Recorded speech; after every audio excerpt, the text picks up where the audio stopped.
Hey everyone, hope your day is going well. You're back with another reaction. We're going to check out a performance of the Schindler's List theme, of course, composed by John Williams. In Belgium, we call today, the 11th of November, Wapenstilstand, which is kind of like truce, truce day, Armistice Day. In other countries, I think it's called or Remembrance Day or Veterans Day. And, it really was to commemorate the end of World War One, but it kind of has evolved into really remembering, the multiple wars that have occurred since as well, and that's sad. But I wanted to check this out. I was going to anyways, but what better day than today? Of course, this movie deals with the horrors of World War Two, but it's such a fantastic film and such a hauntingly beautiful piece of music that I wanted to revisit it because I have revisited some of John Williams' work on the channel. Right, he's one of my heroes. He scored, the soundtracks, the music, the themes to many of our lives. Most Oscar-nominated man in history, I believe.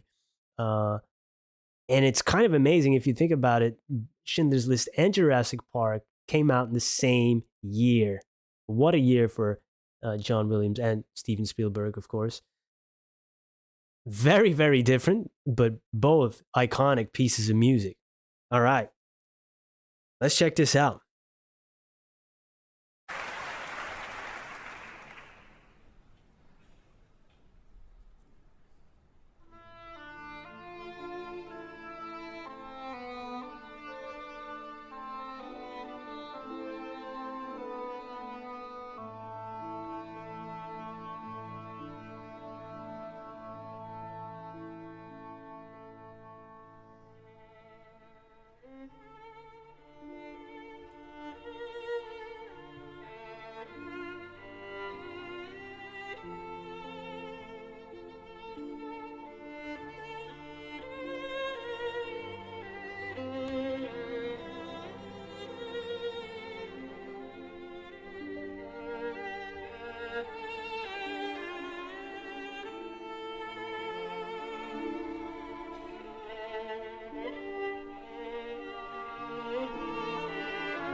Prachtig gespeeld. Oh, Dankjewel.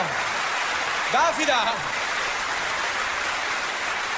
Onder de bewonderende blikken van haar dochter, die vandaag 18 is geworden, heb ik begrepen.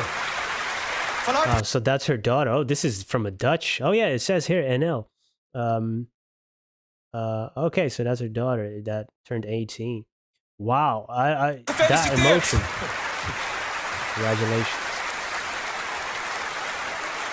Schindler's List, gecomponeerd door Joe Williams met Simone Lamsma. Wow, the emotion.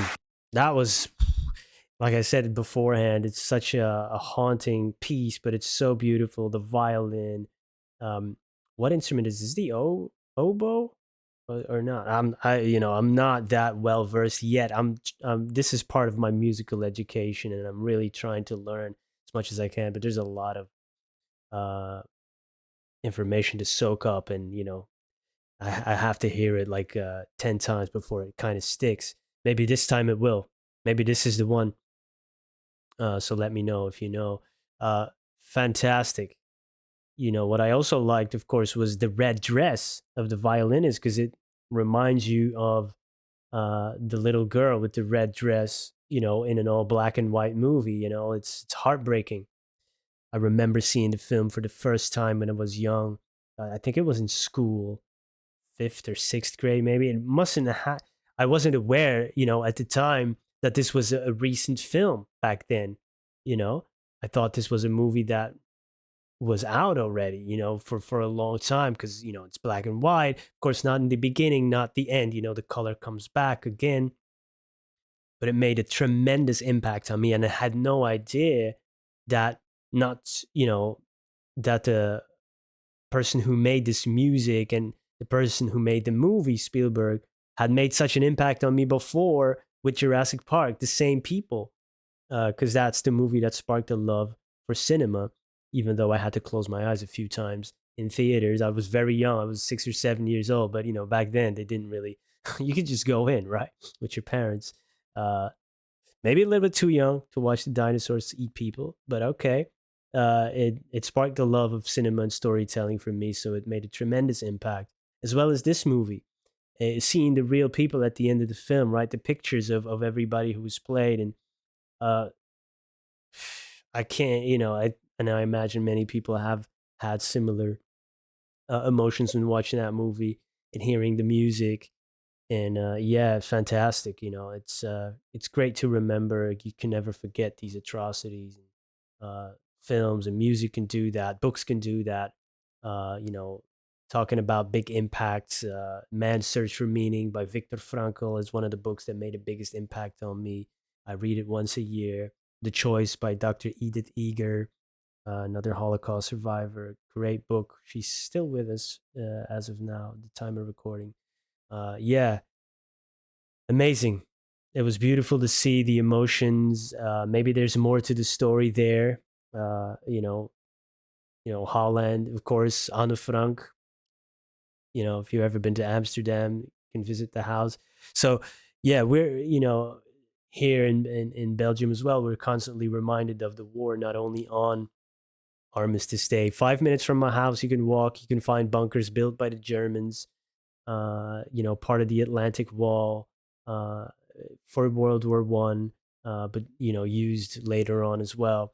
So you're constantly reminded of that fact that it was very close to home, 5 minutes from here. That seeped into daily life, of course. But yeah, this piece of music is tremendous. It's so beautiful. It's haunting. It's sad. It's everything.